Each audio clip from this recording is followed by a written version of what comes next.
अस्सलाम वालेकुम। Welcome to my channel voice over by Amna Shah. I hope कि आप खुश होंगे।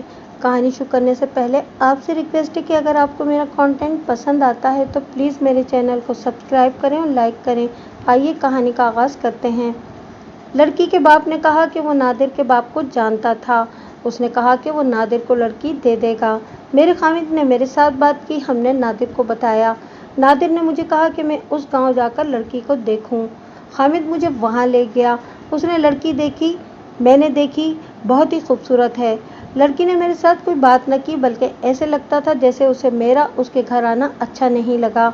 लड़की की माँ ने मेरी और मेरे खामिद की बहुत खातिर तवाज़ो की और उसने कहा कि एक जगह लड़की की बात हो रही थी, पहले उन्हें टाल लें, फिर रिश्ता नादिर को दे देंगे। आप ये समझ लें कि उन्होंने लड़की का रिश्ता दे दिया है। मेरा खामिद वहाँ जाता रहता है। अब नादिर की माँ और बहनों को वहाँ जाना है, लेकिन ये मेरा खामिद बताएगा कि कब जाएं। अब भी मेरा खामिद इसी गांव को गया है।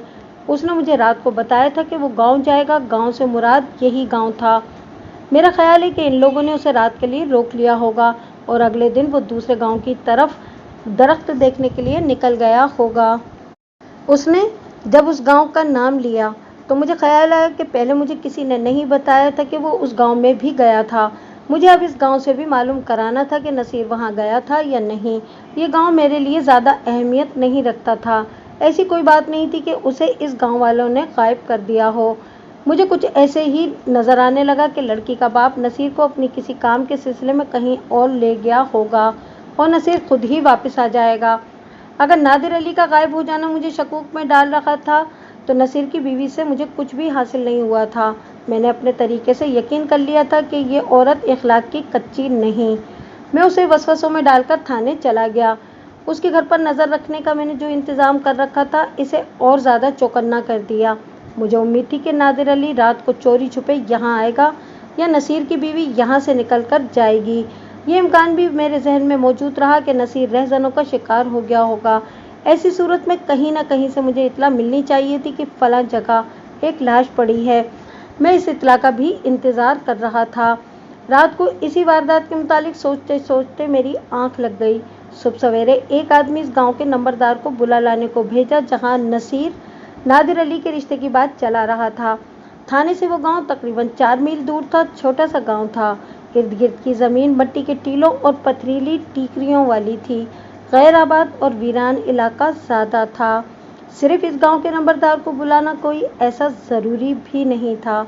मैंने सोचा था कि बाकी 3 गांव के नंबरदारों को भी बुलाऊंगा। उनसे एक तो ये पूछना था कि नसीर उनके गांव में गया था या नहीं। इसके अलावा इन्हें यह कहना था कि वो अपने अपने गांव के इर्द गिर्द वीरानों में देखें, शायद कोई लाश गिद्धों और दरिंदों की खाई हुई कहीं पड़ी हो। मुझे एक वाकया याद आ गया था। मुझसे पहले मेरे थाने के देहाती इलाके में एक शहरी बाबू शिकार खेलने गया था। उसने किसी देहाती लड़की से छेड़छाड़ की। 10वें रोज़ पुलिस को एक गार में से उसकी हड्डियां और बंदूक मिली थी। मुझे ये भी शक होने लगा था कि नसीर भी किसी गांव में कोई ऐसी हरकत ना कर बैठा हो। सुबह से ही मुखबिर और खुशामदी किस्म के 2-3 शहरी, जो सुबह सवेरे थाने में आकर थानेदार को सलाम करना इबादत समझते थे, आना शुरू हो गए। नसीर अभी नहीं आया था और नादिर अली भी नहीं आया था। नसीर की बीवी के मुतालिक कोई नई इत्तला ना मिली। मैं दूसरे केसों और कामों में मसरूफ़ हो गया। दोपहर से ज़रा पहले नंबरदार आ गया। नंबरदारों के मुतालिक अपनी कहानियों में मैं बता चुका हूँ कि बड़े काम के लोग होते थे। अपने गांव बल्कि इलाके के जुराइम पेशा लोगों से भी बाखबर रहते थे। बड़े काम की मुखबिरी करते थे, मगर जिसे बचाना चाहते थे उसे बचा भी लिया करते थे और अगर ज़रूरत महसूस करते तो झूठ भी बोल दिया करते थे। मैंने इसका इंतज़ाम कर रखा था। पुलिस के मुखबिरों को नंबरदार जानते थे और वो इन्हें भी अपने मफाद के मुताबिक इस्तेमाल कर लिया करते थे। मैंने एक मुखबिर हर नंबरदार के साथ ऐसा लगा रखा था जिसका नंबरदार को इल्म नहीं होता था। ये मेरी कोई गैर मामूली अक्लमंदी नहीं थी, बल्कि थानेदारों के अपने कुछ ज़ाती मुखबिर भी होते हैं जो मुखबिरों की मुखबिरी करते हैं। थानेदार इन पर खुसूसी इनायत करते हैं। मैंने लड़की वाले गांव के नंबरदार को बुलाया तो उसे पता चलाए बगैर वहां के एक और आदमी को भी इस हिदायत के साथ बुला लिया कि उसे नंबरदार ना देख सके। नंबरदार आ गया और उससे थोड़ी देर बाद अपना आदमी दूसरी तरफ से थाने में आया और कांस्टेबलों के पास जा बैठा। नंबरदार से नसीर के मुतालिक पूछा। नंबरदार ने कहा कि वो इसे नहीं जानता। मैंने नसीर के बाप का बताया हुलिया नंबरदार को बताकर पूछा कि फलां दिन ये आदमी उसके गांव गया था। उसने लड़की के बाप का नाम बताकर कहा कि ये आदमी उसके घर गया था, रात वहीं ठहरा था और सुबह चला गया था। वो साइकिल पर गया था। मैंने नंबरदार से पूछा कि यह आदमी इस घर से किस शहरी के लिए रिश्ता मांग रहा था। हाँ, नंबरदार ने जवाब दिया, वो सरवरी के रिश्ते के लिए वहाँ जाता है। बात तकरीबन पक्की हो गई है। इस लड़की का नाम सरवरी था। मैंने नंबरदार से बहुत कुछ पूछा, लेकिन उसने यही कुछ बताया जो वो बता चुका था। मैंने उसे इधर उधर कर दिया और उसके गांव के अपने आदमी को बुलाया। उससे यही पूछा जो नंबरदार से पूछा था। उसने तफसील से रिपोर्ट दी। ये याद रखें कि किसी छोटे गांव में किसी के घर मेहमान जाए तो सारे गांव को पता चल जाता है। यह आदमी नसीर हमारे गांव में सरवरी के घर कभी कभी आता है, उसने बताया। उस रोज़ भी आया था। वो साइकिल पर था, रात वहीं ठहरा, सुबह वहाँ से गया है। रिश्ता पक्का हो चुका है। सरवरी के बाप ने तो पक्का कर दिया है, लेकिन लड़की मुश्किल से मानेगी, उसने जवाब दिया। हो सकता है लड़की बारात आने से पहले ही गायब हो जाए। मुझे लड़की के रिश्ते के साथ कोई सरोकार नहीं होना चाहिए था। बात दिलचस्प मालूम होती थी, इसलिए मैंने तफरीह तबे के लिए अपने इस आदमी से पूछा कि सरवरी क्यों नहीं मानेगी और वो किसके साथ गायब हो जाएगी। गांव में राजपूत जात का एक खूबरू और जवान आदमी है, उसने बताया। जमींदारा के लिहाज से खुशहाल है, लेकिन बड़ा जाबिर आदमी है। नामी गिरामी वारदाती और 10 नंबरी उसके दोस्त हैं। उसके आगे कोई सर नहीं उठाता। नंबरदार उसी की बिरादरी का है और नंबरदार और उसकी गहरी दोस्ती है। उसका नाम फैज़ है। सरवरी और फैज़ का याराना इतना गहरा है कि हीर रांझे का क्या होगा। फैज़ शादीशुदा है, लेकिन उसने अपनी बीवी को नहीं बसाया। बीवी मैके में बैठी है। सरवरी ने कह रखा है कि फैज़ के सिवा किसी और से शादी नहीं करेगी। फैज़ सरवरी के बाप से रिश्ता मांग चुका है, लेकिन बाप रिश्ता दे नहीं रखा। वो भी राजपूत ही है। बहुत शरीफ आदमी है। उसके 2 बेटे हैं जो सरवरी से छोटे हैं। एक की उम्र 18 साल के लगभग है और दूसरे की 15-16 साल। अपने बाप की तरह वो दोनों भी शरीफ हैं। फैज़ ने सरवरी के बाप से कह रखा है कि सरवरी उसी के घर आबाद होगी और कोई और उसे नहीं ले जा सकेगा। बिरादरी का भी कोई आदमी फैज़ को नहीं रोक सकता। सब जानते हैं कि वो सरवरी को गायब कर सकता है। सरवरी खुद ही गायब होने को तैयार है। अब ये शहरी आदमी सरवरी के रिश्ते के लिए आता है। सुना है कि बात पक्की हो गई है। अब लड़के की माँ दिन मुकर्रर करने आएगी। सारा गांव देख रहा है कि इस शादी का अंजाम क्या होगा। इससे पहले गांव के एक लड़के के साथ रिश्ता तय हो गया था। जिस रोज शादी का दिन मुकर्रर हुआ, उस शाम लड़का शाम तक गांव में नजर न आया।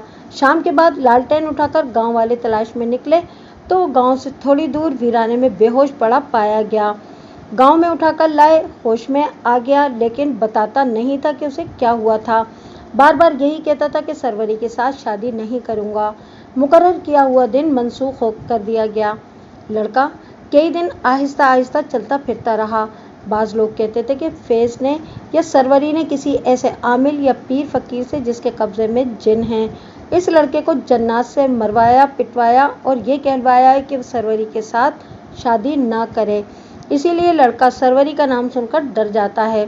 बेशक बात दिलचस्प थी, लेकिन मैं उकता गया था। मुखबिरों की अगर आप रिपोर्टें उनकी ज़बानी सुने तो वो थानेदारों को खुश करने के लिए बात बड़ी लंबी करते हैं और ये जाहिर करने के लिए कि वो ढके छुपे हालात भी जानते हैं, ज़रा सी बातों और गैर मुतालिक तफसीलात भी सुनाने लगते हैं। यह आदमी चूँकि मेरा ज़ाती मुखबिर था और इसे मैंने ये एजाज़ भी दे रखा था कि नंबरदार के ख़िलाफ़ भी मुखबिरी करे, इसीलिए वो जब भी आता मेरा दिमाग चाट जाया करता था। अब उसने सरवरी के रिश्ते की कहानी सुनानी शुरू कर दी तो मैंने उकताहट महसूस की, लेकिन उसने जब इस नौजवान का किस्सा सुनाया कि शादी का दिन मुकर्रर हुआ और नौजवान गांव से कुछ दूर बेहोश पड़ा पाया गया, तो मेरे दिमाग की हर एक रग बेदार हो गई। सुराग रसानी की हिस्स फड़क उठी। मुखबिर ने कहा था कि सरवरी के होने वाले दूल्हा को जिन्नात ने मारा पीटा है, लेकिन मुझे इन जिन्नात का सुराग नजर आने लगा। क्या ये लड़का जख्मी था? मैंने पूछा। जख्म कोई नहीं था जी, उसने जवाब दिया। उसका मुंह कुछ सूजा हुआ था और चेहरे पर नीले निशान थे। जिस्म पर डंडे, लाठी या पत्थर की कोई जरब नहीं थी, लेकिन वो कहता था कि उसके अंदर जरबों का दर्द है। उसे अगर किसी इंसान ने मारा पीटा था तो घूंसे मारे थे। क्या तुम भी ये समझते हो कि उसे जिन्नात ने मारा पीटा था? नहीं, उसने जवाब दिया। गांव में किसी की कोई बात छुपी नहीं रहती। इसे फैज ने खुद या एक दो आदमियों से पिटवाया था। ये लड़का गांव में होगा? गांव में ही है, उसने जवाब दिया। मजे की बात यह है कि उसकी शादी फैज ने ही साथ वाले गांव से कराई थी। मुझे ऐसे महसूस होने लगा जैसा मेरा मुजरिम फैज है। किसी भी थानेदार के लिए जो तफ्तीश और सुराग रसानी में दयानतदार हो, इस किस्म की इतना बड़ी कारामद होती है। नसीर भी सरवरी के रिश्ते की बात नादिर अली के लिए पक्की कर आया था। मुझे यूं महसूस होने लगा जैसे नसीर फैज का शिकार हो गया है। मैंने इस मुखबिर की इस इतला पर भी गौर किया कि फैज की दोस्ती बदमाशों और वारदातियों के साथ है और नंबरदार भी उसका गहरा दोस्त है। 2 रोज गुजरे। शहर यानी कि बड़े कस्बे से एक जवान और बड़ी अच्छी शक्ल सूरत वाला आदमी हमारे गांव में आया था। मेरे पास इस खास आदमी ने बताया। वो नसीर नाम के एक आदमी को पूछता फिर रहा था। नसीर वही आदमी है जो सरवरी के रिश्ते के लिए आया करता है।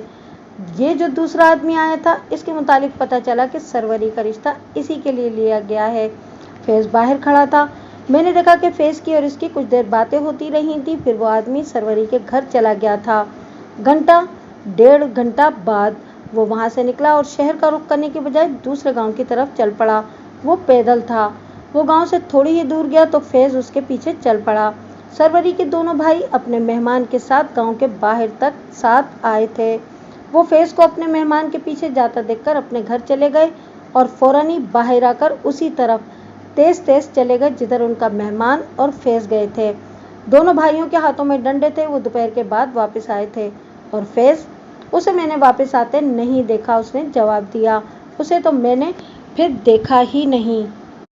उस आदमी को मैंने पिछले कमरे में भेज दिया और नंबरदार को बुलाया। उसे मैंने सोचने का मौका दिए बगैर कहा, सीधी बात करो चौधरी, वो आदमी जिंदा है या उसे कत्ल कर दिया गया है? पहले सच बोलो, फिर जो कहोगे उसी तरह करूंगा। जिंदा है, नंबरदार ने मुस्कुराकर जवाब दिया। आपको किसने खबर दी है? चौधरी, तुम मुझे ये बताओ कि ये बात मुझसे छुपाई क्यों है? मैंने दोस्ताना बेतकल्लुफी से पूछा। मुझे चूंकि उससे अपना मतलब पूरा करना था, इसलिए मैंने जरा झुककर बात की। नहीं तो तुम्हें तो मैंने कभी धोखा नहीं दिया। बोलो, ये क्या किस्सा है? हुजूर, वो अपना बच्चा है, उसने कहा। मेरा ख्याल था कि आपको मालूम नहीं होगा। मुझे अब कांस्टेबलों से पता चला है कि जो आदमी सरवरी के रिश्ते के लिए हमारे गांव जाया करता है वो लापता है और आप तफ्तीश कर रहे हैं। पूरी बात मुझसे सुने और मुझ पर यह करम करें कि केस गोल कर दें। आपका लापता फर्द आपको जिंदा और सलामत मिल जाएगा। मुझे अपने लापता फर्द की ही ज़रूरत थी। केस गोल करना मुझे आता था। नंबरदारों के साथ किसी केस में हमें ये सौदे करने ही पड़ते थे। यही नंबरदार तफ्तीश के सिलसिले में हमें बाज़ औक़ात मोजिज़ा नुमा मदद दिया करते थे। अगर नादिर अली कहीं चला गया था तो मेरा उसके साथ कोई ताल्लुक़ नहीं था। मेरे पास नसीर की गुमशुदगी की रिपोर्ट आई थी, नादिर अली की नहीं। मेरी तमाम कयास आराइयाँ गलत साबित हुई थी। नसीर कत्ल नहीं हुआ था, लिहाजा नसीर की बीवी और नादिर अली कम से कम इस मामले में बेगुनाह थे। इन दोनों के आपस के ताल्लुकात बहनों भाइयों वाले थे या नहीं, ये मेरा मसला नहीं था। नंबरदार ने फैज और सरवरी के मुतालिक वही बातें बताईं जो मेरा आदमी मुझे बता चुका था। उसने फैज की तारीफ यूं की कि उसका याराना चूंकि जुराम पेशा लोगों के साथ है, इसलिए कहीं कोई वारदात हो जाए तो फैज मुजरिमों की निशानदेही कर देता है। मुख्तसर ये कि नंबरदार उसे बचाना चाहता था और मैंने आमादगी जाहिर कर दी थी। उसने बताया कि फैज पहले एक नौजवान को जिसके साथ सरवरी का दिन मुकर्रर हो गया था सबक दे चुका है। नौजवान को अच्छा खासा सबक दे चुका था कि सरवरी किसी और के साथ घर में आबाद नहीं होगी। गांव में किसी लड़के के वालिदैन सरवरी का रिश्ता मांगने की जुर्रत नहीं करते। सरवरी का बाप लड़ाका नहीं, वरना गांव में खून खराबा हो चुका होता। सरवरी के बाप ने कसम खा रखी है कि फैज को रिश्ता नहीं देगा। फैज और सरवरी ने कसम खा रखी थी कि वो शादी करके रहेंगे। सरवरी इतनी दिलेर है कि घर से उठकर फैज के घर आबाद हो सकती है, लेकिन फैज ने उसे ये उम्मीद दिला रखी है कि उसका बाप एक न एक दिन रिश्ता देने पर मजबूर हो जाएगा। इतने में नसीर शहर के एक आदमी के लिए सरवरी का रिश्ता लेने आ गया। सरवरी फैज को बताती रही कि रिश्ते की बात कहाँ तक पहुँची है। नसीर अपनी बीवी को लेकर भी आया था। जब सरवरी के बाप ने वादा दे दिया कि वो नादिर अली को रिश्ता दे देगा तो सरवरी ने फैज को बताया। एक बार फिर नसीर गांव में गया तो वापसी पर फैज ने उसे रास्ते में रोककर कहा कि आइंदा इस घर में रिश्ते के लिए ना आना। नसीर ने ईंट का जवाब पत्थर से दिया। दोनों की तू मैं हुई। फैज ने नसीर से कहा कि जान से नहीं मारूंगा, लेकिन जीने के काबिल भी नहीं छोड़ूंगा। नसीर ने उसे कहा कि मैं अकेला आऊंगा और ज़रूर आऊंगा। नंबरदार ने मुझे बताया कि 5-6 दिन गुजरे, नसीर फिर आ गया। वो साइकिल पर सवार था। फैज ने साथ वाले गांव से 2 आदमी बुला लिए। नसीर सरवरी के घर से निकला तो शहर की तरफ जाने की बजाय एक और गांव की सिमत हो गया। फैज ने अपने आदमियों को एक खास तरफ भेज दिया और खुद नसीर के पीछे गया। उसने वापस आकर नंबरदार को बता दिया कि रास्ते में उसने नसीर को रोक लिया। इसके दोनों आदमी पहुंच गए। तीनों ने नसीर को पकड़ लिया और उसके हाथ और पांव रस्सियों से बांधकर उठा लिए गए। पगडंडियों से हटकर टीलों और चट्टानों का वीरान इलाका शुरू हो जाता था। उन्होंने नसीर को वहां जाकर बंद किया। नंबरदार ने कहा, वो अभी तक वहीं बंद है। उसे एक वक्त खाना दिया जाता है, उसका मुंह कपड़े से बांध कर रखा जाता है।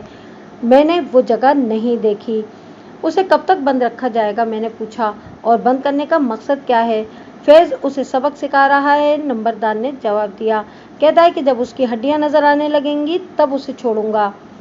नंबरदार ने फैज के जिन 2 जुराइम पेशा साथियों के नाम बताए, वो हिस्ट्री शीटर थे। उन्हें थाने बुलाना कोई मुश्किल नहीं था। मैंने नंबरदार से वादा किया था कि वो नसीर को बरामद कर दे और मैं फैज को नज़रअंदाज कर दूंगा। उसकी सारी बात सुनकर मैंने उसे कहा कि वो अभी गांव जाए और फैज से कहे कि नसीर को शाम से पहले रिहा कर दे। जो ही नसीर आ जाएगा मैं केस को कागजों में दफन कर दूंगा। नंबरदार को वो जगह मालूम नहीं थी जहां नसीर को कैद रखा गया था। मैंने नंबरदार से कहा कि वो शाम को मेरे पास आए और मुझे बताए कि नसीर को रिहा कर दिया गया है। नंबरदार चला गया, मगर वो शाम का अंधेरा गहरा होने तक न आया। रात भी गुजर गई। दूसरे दिन मैंने एक कांस्टेबल से कहा कि वो चोरी छुपे पता करे कि नसीर आ गया है या नहीं। कांस्टेबल प्राइवेट कपड़ों में गया। उसने वापस आकर बताया कि नसीर नहीं आया, नादिर अली आ गया है। मैंने बहुत सोचा कि आया मुझे नादिर अली की ज़रूरत है या नहीं। नसीर के आ जाने से नादिर अली की ज़रूरत ख़त्म हो जाती थी, मगर वो नहीं आया था। नंबरदार भी नहीं आया था। मैंने नादिर अली को ज़रूरत के वक्त तक के लिए नज़रअंदाज कर दिया। एक हेड कांस्टेबल को प्राइवेट कपड़ों में नंबरदार को थाने लाने के लिए भेजा। मुझे उस पर गुस्सा आ रहा था। मैं समझने लगा कि उसके साथ सौदा करके मैंने गलती की है और वो मेरे सर पर सवार हो गया है।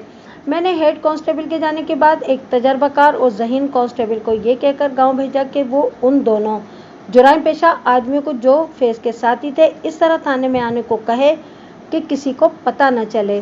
कांस्टेबल इन दोनों को अच्छी तरह जानता था। इनका गांव नंबरदार के गांव से तकरीबन 1.5 मील दूर था। मुझे मालूम था कि ये दोनों मेरा पैगाम सुनते ही सर के बल चलकर आएंगे। पहले नंबरदार आया। उसने बताया कि फैज को गांव से गए 3 दिन हो गए हैं, मालूम नहीं कहाँ चला गया है। मुझे मेरे मुखबिर ने बताया था कि नादिर अली नसीर के पीछे गांव में गया था।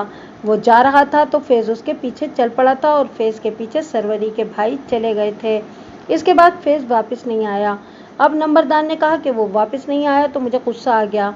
नंबरदार अगर सब कुछ जानता था तो मुझे ये झूठ नज़र आता था कि उसे मालूम नहीं कि नसीर को फैज ने कहाँ कैद में डाल रखा है। मैंने महसूस किया कि मैं खामखा नंबरदार से दब रहा हूँ। देख चौधरी, मैंने कहा, हवालात में बंद कर दूंगा। मेरा तुम्हारा सौदा ख़त्म है। मैं मान नहीं सकता कि तुम्हें मालूम ना हो कि नसीर को फैज ने कहाँ रखा हुआ है। नंबरदार ने कस्में खाईं, मेरे आगे हाथ जोड़े और मुझे यकीन दिलाने की कोशिश की कि उसे मालूम नहीं। मैंने उसे कांस्टेबलों के कमरे में भेज दिया। थोड़ी देर बाद एक जुराइम पेशा आ गया। दूसरे के मुतालिक पता चला कि आ रहा है। जो आ गया था उसे मैंने अपने दफ्तर में बिठाकर पूछा कि इस आदमी को कहाँ बंद कर रखा है। उसने पसो पेश की तो मैंने कहा कि गांव का नंबरदार भी यहाँ मौजूद है और तुम्हारा दूसरा साथी भी। अगर मुझे कुछ बताने से इनकार करना चाहते हो तो कर दो। मेरा हाथ तुम पर नहीं उठेगा। सिर्फ इतना करूँगा कि तुम्हें हवालात में बंद कर दूंगा। तुम अच्छी तरह जानते हो कि मेरे पास केसों की कमी है, न गवाहों की। तुम्हारी इस वारदात के मुतालिक मुझे बहुत कुछ मालूम हो गया है। मुझे तुम्हारे इकबाल की ज़रूरत नहीं। अगर मेरी मदद करोगे तो तुम्हारी हमारी दोस्ती पक्की रहेगी। ये लोग तो हमारी हथेली में होते थे। उसने फैज के मुतालिक वही कुछ बताया जो मुझे पहले ही मालूम हो चुका था। उसने नंबरदार के बयान की भी तस्दीक कर दी और ये भी बताया कि नंबरदार को वाकई मालूम नहीं कि नसीर को कहाँ रखा गया है। उसने बताया कि पगडंडी से जरा हटकर टीलों और चट्टानों का वीरान इलाका दूर तक चला गया है। वहाँ कोई आबादी नहीं। कभी किसी जमाने में वहाँ ईंटों का भट्टा हुआ करता था जो कभी का उजड़ चुका है। वहाँ पत्थरों और मिट्टी का एक कमरा है जो भट्टे वालों ने अपने लिए बनाया था। यह अभी तक सही सलामत है और नसीर को उसमें बंद रखा गया है। फैज ने हमें खासी उजरत दी है। उसने कहा उस आदमी को 2 दिनों बाद छोड़ देना था, लेकिन आदमी बड़ा उखड़ है। इस कोठरी में ले जाकर हमने उसके हाथ पांव खोल दिए और फैज ने उसे कहा कि सरवरी के रिश्ते से बाज आ जाओ और आइंदा इस गांव में ना आना। नसीर ने फैज से कहा कि मैं तुम्हें पहले भी एक बार कह चुका हूं कि मैंने सरवरी का रिश्ता अपने दोस्त के लिए लिया है और मैं तुम्हारे डर से रिश्ते से भाग नहीं जाऊंगा। तुम 3 हो और मैं अकेला हूँ। एक एक करके मेरे सामने आओ। उसने फैज को बड़ी नंगी बात कह दी। फैज ने उसके मुंह पर थप्पड़ मारा। नसीर ने फैज के मुंह पर घूंसा मारा। एक लात मेरे पेट में मारी। मैं दोहरा हो गया। हम 3 थे, इसलिए उसे हमने गिरा लिया और उसके हाथ और पांव रस्सियों से बांध दिए। फैज ने कहा कि उसकी मार पिटाई बिल्कुल ना करो, इसे यहीं बंद रहने दो। दिन में सिर्फ एक बार खाने के लिए दो और जब ये लाश की तरह हो जाए तो उसे रात को उठाकर शहर ले जाना और उसके घर के आगे फेंक आना।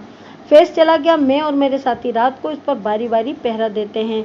दरवाजे के बाहर हम ताला लगाकर रखते हैं। उसके मुंह पर कपड़ा बांध देते हैं ताकि उसकी आवाज़ बाहर ना निकले।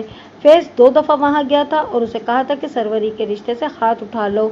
उसके जवाब में नसीर खामोश रहता है या ये कहता है कि अगर यहाँ से जिंदा निकल गया तो सरवरी को अपने दोस्त के घर बसाऊंगा। अब ये शक कमज़ोर हो गया है, लेकिन हार नहीं मानता। फैज पे जुर्म जज्बात असर कर रहे थे और वो अपनी जिम्मेदारी और बदमाशी की दोस्ती की वजह से अपने आप को इस इलाके का टार्जन समझता था। वो अहमकाना तरीके से एक घिनौना जुर्म कर रहा था। मैंने ये तस्लीम कर लिया था कि नंबरदार को भट्टे की इस कोठरी का इल्म नहीं था। उसने मेरी मदद की और तफ्तीश में मुझे बहुत परेशानी हुई। मैंने उसके एवज केस गोल करने का वादा किया था, लेकिन जुर्म की नौयत ऐसी थी कि मैं उसके मुजरिमों को नज़रअंदाज नहीं कर सकता था। कर तो सकता था, मगर मैंने नज़रअंदाज करना बहुत बड़ी बददियानती समझी। फैज जैसे बदकिरदार आदमी को मैंने बख्श देना गुनाह कबीरा समझा। फैज का दूसरा साथी भी आ गया था। मैंने पहले को हवालात में बंद करा दिया और दूसरे से पूछा, तुम लोगों ने जिस पुराने भट्टे की कोठरी में बंद कर रखा है उसकी साइकिल बेच डाली है या अभी अपने घर में रखी हुई है? वो मुस्कुराया और हाथ जोड़कर बोला, हम उसे छोड़ देंगे हुजूर, आप उससे पूछ लेना, हमने उसे मारा पीटा नहीं। फैज ने कहा था कि उसे सिर्फ डराना है। साइकिल मेरे घर में है। इससे मुझे यही तवक्को थी। मेरे पहले सवाल से ही वो जान गया था कि वारदात की तफ्तीश कामयाबी से मुकम्मल हो चुकी है, इसलिए उसने यही बेहतर समझा कि मान जाए। उसने भी वही कहानी सुनाई जो मैं आपको सुना चुका हूँ। इससे मैंने फैज के मुतालिक पूछा कि वो गाँव में है या कहाँ है। उसने बताया कि फैज 2-3 दिन से नज़र नहीं आ रहा, मालूम नहीं कहाँ चला गया है। मैंने दोनों मुलजिमों को हथकड़ियों में अपने साथ लिया। नंबरदार भी साथ था, अपना स्टाफ भी साथ लिया और मैं फैज के गांव को रवाना हो गया। थाने के अहाते से निकला ही था कि अपना एक आदमी बाहर से आया और मुझे एक तरफ करके उसने मुझे बताया कि नादिर अली आ गया है। अगर नसीर का सुराग ना मिल चुका होता और उसकी गुमशुदगी की पूरी कहानी में ना सुन चुका होता तो नादिर अली की वापसी मेरे लिए बहुत बड़ी खबर होती और मैं इतला मिलते ही उसके घर जा धमकता। मगर अब मुझे नादिर अली की कोई ज़रूरत नहीं थी। वो इस वारदात में मुलव्विस नहीं था, लिहाजा मैं फैज के गांव को चला गया। इस गांव में जाकर फैज के दरवाजे पर दस्तक दी। दरवाज़ा खोला। मैंने फैज के मुतालिक पूछा तो मुझे बताया गया कि वो 2-3 दिनों से कहीं गया हुआ है। अपना शक रफा करने के लिए मैंने उसके घर की तलाशी ली, मगर वो ना मिला। मैंने गांव के 3 मोअज़्ज़िज़ आदमी साथ लिए और इनके सामने फैज के साथियों से कहा कि हमें वहाँ ले चलो जहाँ तुम शहर के एक आदमी नसीर को बंद कर आए हो। वो चूँकि जुराइम पेशा थे और पुलिस का तरीक़ाकार जानते थे, इसलिए वो पहले हमें उस जगह ले गए जहाँ उन्होंने नसीर को रोका और उसे बांधकर पुराने भट्टे की तरफ ले गए थे। उन्होंने मुझे रास्ता दिखाया जो बाकायदा रास्ता नहीं था, वो वीराना था। उस ज़माने में आबादियाँ बहुत कम और ऐसे वीराने ज़्यादा थे जहाँ आम गुज़रगाह नहीं होती थी। वो हमें पुराने भट्टे तक ले गए। भट्टा देखकर अंदाजा होता था कि 20-25 साल से वीरान पड़ा है। वहां मुझे एक कोठरी दिखाई गई। बाहर ताला लगा हुआ था। मुलजिमों से एक ने जेब से चाबी निकालकर ताला खोला। मैं कोठरी में दाखिल हुआ तो बदबू के भपके ने जैसे मुझे धक्का देकर बाहर फेंक दिया हो। कोठरी की ना कोई खिड़की थी ना रोशनदान। नसीर कई दिनों से अंदर बंद था। वो पेशाब वगैरह अंदर ही करता था। मैंने नाक के आगे रुमाल रखा और दोनों मुलजिमों के पीछे पीछे अंदर आ गया। दीवार के साथ पीठ लगाए एक आदमी बैठा था। उसके मुंह पर कपड़ा बंधा हुआ था। टांगे आगे को लंबी कर रखी थी। टखने रस्सियों में जकड़े हुए थे। हाथ पीठ पीछे बंधे हुए थे। मेरे कहने पर मुलजिमों ने उसके मुंह से कपड़ा खोला, फिर उसके हाथ और पांव खोल दिए। वो उठा। वो बहुत कमज़ोर हो चुका था। मैंने उसे पहले नहीं देखा था, फिर भी मैं कह सकता था कि जवान आदमी चंद दिनों में बूढ़ा हो गया है। उसकी आंखें अध खुली थीं, चेहरे की हड्डियां बाहर निकल आई थीं और उसका रंग लाश की मानिंद था। उसने गांव के 3 मोअज़्ज़िज़ीन को मेरे कहने पर अपना नाम, वल्दियत और पता बताया। मैंने उसकी बरामदगी की कागजी कार्रवाई मुकम्मल कर ली और उस पर उन आदमियों के अंगूठे लगवाए जिन्हें मैं साथ लाया था। वहां से जब हम गांव को वापस जाने लगे तो गांव के मोअज़्ज़िज़ीन ने कहा कि जिस रास्ते से हम आए थे वो लंबा था, एक छोटा रास्ता है। दरअसल रास्ता तो ये भी नहीं था। ये लोग मुझे टीलों और टीकरियों के दरमियान से ले जा रहे थे। ज़रा आगे जाकर हम बुलंदी पर चल रहे थे तो मैंने एक गिद्ध उतरते देखा, जो कोई अजीब बात नहीं थी। एक आदमी ने बुलंद आवाज़ से कहा कि लाश एक गिद्ध खा रहे हैं। सबने देखा, नीचे जगह हमवार और खुली थी। गिद्ध किसी इंसान की लाश खा रहे थे। हम नीचे उतरे, गिद्धों को पत्थर मारे, गिद्ध उड़ गए। सबसे पहले नंबरदार की आवाज़ सुनाई, अरे ये तो फैज़ मालूम होता है। गांव के मोअज़्ज़िज़ीन, दोनों मुलजिमों और नसीर ने देखा। सब ने कहा कि ये फैज़ की लाश है। लाश की हालत ये थी कि चेहरा अभी सलामत था, सर और कंधे भी ठीक थे, पेट और सीना फटा हुआ था और अंदर से दोनों ही खाली थे। 2 टांगें और एक बाजू दरिंदों ने या गिद्धों ने खा लिए थे। ये मेरे लिए दूसरा केस था। मैं वहीं रुक गया। हेड कांस्टेबल से कहा कि वो नसीर को मेरे घोड़े पे अस्पताल ले जाए। उसकी हालत अच्छी नहीं थी, उसका इलाज भी कराना था और उसकी इस कैफियत की डॉक्टरी रिपोर्ट भी लेनी थी।